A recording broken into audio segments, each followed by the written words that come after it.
पिता ने उसे लाल रंग के अंडरवियर बदलने को दिए। एमी जानती थी कि इसका क्या मतलब है। सालों से कैद में रहने की वजह से उसकी हिम्मत पूरी तरह टूट चुकी थी। यहाँ तक कि इस बेबसी में उसने 3 बच्चों को भी जन्म दिया। बच्चों को दिन ब दिन बड़ा होता देख एमी को माँ होने की खुशी महसूस नहीं होती थी, क्योंकि बड़ी बेटी अब बड़ी हो रही थी और पिता के इरादे नेक नहीं थे। पिता की लालची नजरों को देखकर एमी का दिल कांप उठा। उसने फौरन आगे बढ़कर अपनी बेटी को पीछे खींचा और उसे चेतावनी दी कि वो कोई गलत ख्याल भी मन में न लाए। इस हरकत से पिता को अपनी बेइज्जती महसूस हुई। सजा के तौर पर उसने फिर से बेसमेंट की बिजली काट दी। अस्थमा की मरीज बेटी को सांस लेने में दिक्कत होने लगी और वो बस रोशनदान के पास किसी तरह सांस ले पा रही थी। ऐसे ही 16 साल बीत गए, लेकिन एमी की माँ ने उसे ढूंढना कभी नहीं छोड़ा। हर रात वो अपनी बेटी के लिए प्रार्थना करती, इस उम्मीद में कि वो दोनों फिर कभी मिल पाएंगे। लेकिन उस आदमी को कोई सजा नहीं मिली। वो अब भी 2 परिवारों के साथ दोहरी जिंदगी जी रहा था। फिर एक दिन जोरदार बारिश हुई। छत की दरारों से पानी अंदर टपकने लगा और एमी को भागने की एक उम्मीद नजर आई। उसने बच्चों से स्टूल लाने में मदद करने को कहा और खुद उस पर खड़ी होकर जोर जोर से खोदने लगी। देर रात तक मेहनत करने के बाद आखिरकार उसने एक छेद बना लिया जो बाहर की दुनिया तक जाता था। एमी ने टॉर्च निकालकर बाहर मदद के लिए इशारा किया। वो रोशनी इत्तेफाक से एक पड़ोसी ने देख ली। जब उस आदमी को इसका पता चला तो वो गुस्से में बेसमेंट की तरफ भागा और बिना कुछ कहे उसने प्रेग्नेंट एमी को बुरी तरह पीटना शुरू कर दिया।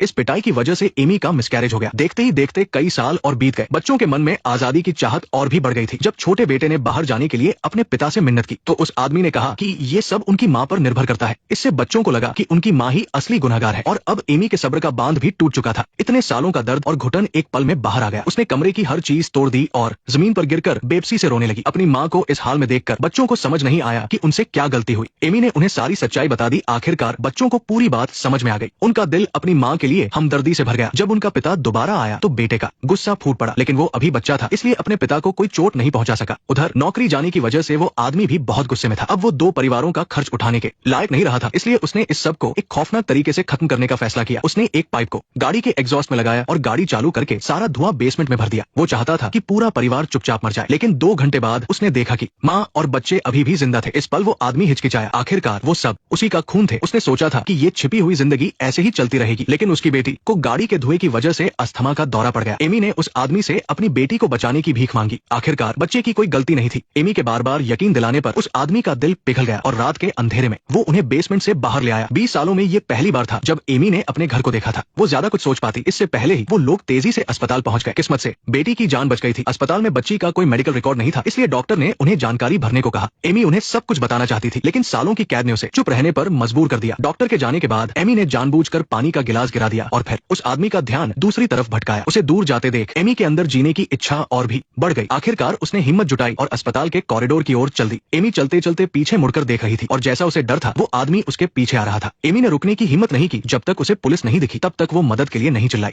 वो आदमी जानता था कि अब वो बच नहीं सकता, इसलिए उसने ऐसा दिखावा किया जैसे कुछ हुआ ही न हो। लेकिन पुलिस ऑफिसर दौड़कर उसके पास आया और उसे रोक लिया। उस आदमी ने भागने की कोशिश नहीं की, क्योंकि वो जानता था कि ये दिन एक न एक दिन जरूर आएगा। कुछ महीनों बाद बच्चे एक नॉर्मल जिंदगी जीने लगे और एमी भी उनके पास बैठकर बहुत समय बाद मिली इस खुशी को महसूस कर रही थी। तभी एक मोटरबाइक की आवाज आई। पता चला कि वो आदमी जो 20 साल से नहीं मिला था अब भी बेसब्री से उसका इंतजार कर रहा था।